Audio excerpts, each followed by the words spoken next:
नमस्कार दोस्तों, मैं विनय दुबे मुंबई से। आपको याद होगा कुछ दिन पहले मैंने एक वीडियो बनाया था। इस्लाम और मुसलमान को मैंने पारस पत्थर कहा था। ये वो पारस पत्थर है जो किसी को भी सोना बना दे।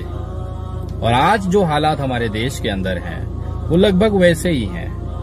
अगर कोई चीज मुसलमानों से छू जाए या इस्लाम से छू जाए वो सोना हो जा रही है। चाहे भारतीय राजनीति हो, चाहे सामाजिक तानी बाना। आज उत्तर प्रदेश में जिस तरह से चुनाव अपने सर पर चढ़ चुका है, उससे बचने के लिए अपने काम दिखाने चाहिए सरकार को, अपने किए हुए कार्यों को लोगों के सामने रखना चाहिए। लेकिन उसको ऐसी कोई चीज हो तो दिखाई जाए ना। आखिर में सरकार का क्या सहारा है? फिर वही पारस पत्थर, मुसलमान और इस्लाम। नहीं कुछ मुद्दा मिल रहा था तो मौलाना कलीम सिद्दीकी जी को उठा लिया गया। एटीएस ने यह कहा कि इन्होंने हिंदुओं का धर्मांतरण कराया, करोड़ों की फंडिंग विदेशों से ली।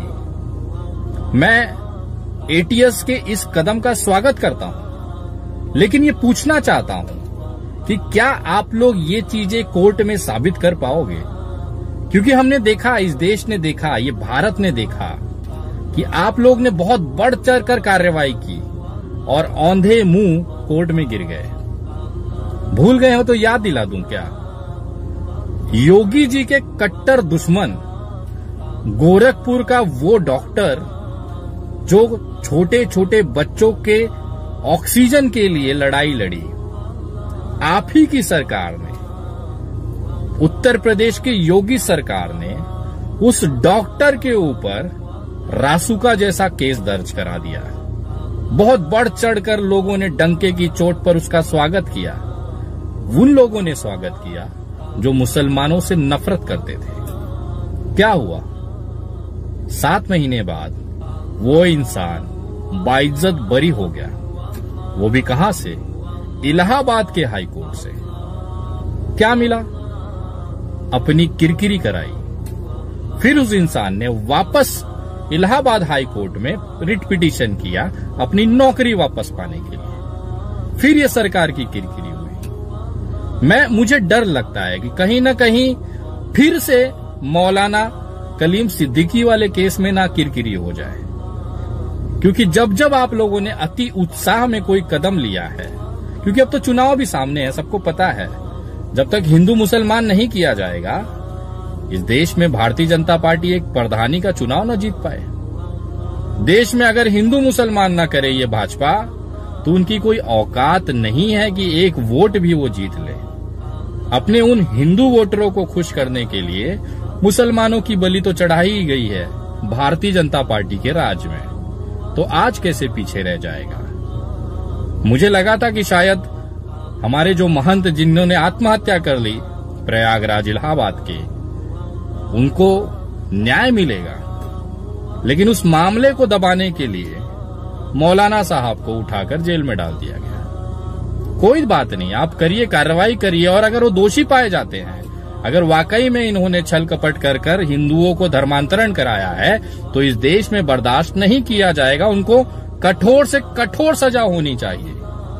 लेकिन मुझे पूरा विश्वास है, जिस तरह से उत्तर प्रदेश सरकार काम कर रही है, जिस तरह से कार्रवाई के नाम पर बेगुनाह मुसलमानों को आरोपी बनाकर जेलों में ठूसा जा रहा है, बाद में यही आरोपी इन्हीं प्रशासन के मुंह पर थूकते हुए बड़े सम्मान के साथ कोर्ट से बाहर आ जाते हैं। और देश ने देखा, पूरे विश्व ने देखा कि बाइज्जत बरी होकर आने वाला इंसान किस तरह से भारतीय जनता पार्टी के मुंह पर थूक के चला जाता है। मैं देश के तमाम मेरे मुसलमान भाइयों से निवेदन करूंगा कि कृपया सब्र बनाए रखें और मौके का इंतजार करें। आंख बंद करने से ना सूर्य की रोशनी नहीं मिटाई जा सकती।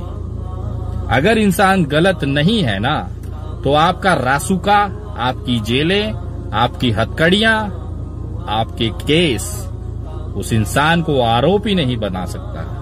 क्योंकि ये हमारे भारत के संविधान की खूबसूरती है। और जिनको भी संविधान पर भरोसा होगा वो ये चीज मानते होंगे हमारा संविधान इस तरह से बनाया गया है कि 100 आरोपी छूट जाए चल जाएगा, लेकिन कभी भी किसी बेगुनाह को सजा नहीं होने देता। तो उस संविधान पे विश्वास रखते हुए आज कितने ही क्रांतिकारी युवा जेलों में बंद हैं। उमर खालिद, उनके पीछे एक बड़ी फेयर लिस्ट तैयार है। दिल्ली दंगों में जिस तरह से उमर खालिद जी को प्रस्तुत किया गया कि दंगे का मास्टरमाइंड था, आज उसी दिल्ली हाईकोर्ट के अंदर एक एक कर दिल्ली पुलिस सर के बल मुंह के बल गिरे पड़ी है। उमर खालिद के ऊपर लगे आरोपों को साबित ही नहीं कर पा रही है, सबूत ही नहीं है। एक दिन यही उमर खालिद सीना चौड़ा करते हुए तिहाड़ जेल से बाहर आ जाएगा। और दिल्ली पुलिस की नाकामी, यहां तक कि जज ने भी कह दिया चीजों कि कहानियां मत सुनाइए, सबूत लाइए, सबूत। और यही कुछ उत्तर प्रदेश में भी आपको अगले कुछ दिनों में देखने के लिए मिलेगा। मौलाना कलीम सिद्दीकी जी ने जो अपने धर्म के लिए, अपने धर्म के प्रचार के लिए लगातार काम करते रहे, अगर उन्होंने कुछ गलत नहीं किया है तो मेरे शब्दों का विश्वास रखिए, इस संविधान पे आप विश्वास रखिए। बड़े शान और शौकत के साथ बाइज्जत ये मौलाना साहब, मौलाना कलीम सिद्दीकी जी बड़े शानदार तरीके से भारतीय जनता पार्टी की छाती पर पैर रखकर मुस्कुराते हुए जेल से बाहर आ जाएंगे। और आपको सब्र के लिए, जिस तरह से आपने सब्र रखा, लोगों ने आवाजें उठाई, लोगों ने दिल खोलकर कलीम सिद्दीकी साहब के साथ खड़े हुए, उस जज्बे को मैं सैल्यूट करता हूं। और विनय दुबे एक सामाजिक कार्यकर्ता होने के नाते कलीम सिद्दीकी जी के साथ खड़ा हूं, तब तक जब तक वो आरोपी कोर्ट से साबित न हो जाए। अगर ये आरोपी हैं तो मैं मांग करता हूं कि इनको कठोरतम सजा दी जाए, लेकिन मुझे पूरा विश्वास है उत्तर प्रदेश सरकार पर कि वो कुछ भी साबित नहीं कर पाएगी। और माननीय न्यायालय संविधान के दायरे में रहते हुए मौलाना सिद्दीकी साहब को बाइज्जत रिहा कर देगी। हम सब, पूरा देश अपने मुसलमान भाइयों के साथ है, मौलाना साहब के साथ है। तू कर जितनी दरिंदगी कर सकता है ये सरकार, हम देखना चाहते हैं तेरी औकात। जय हिंद, जय महाराष्ट्र।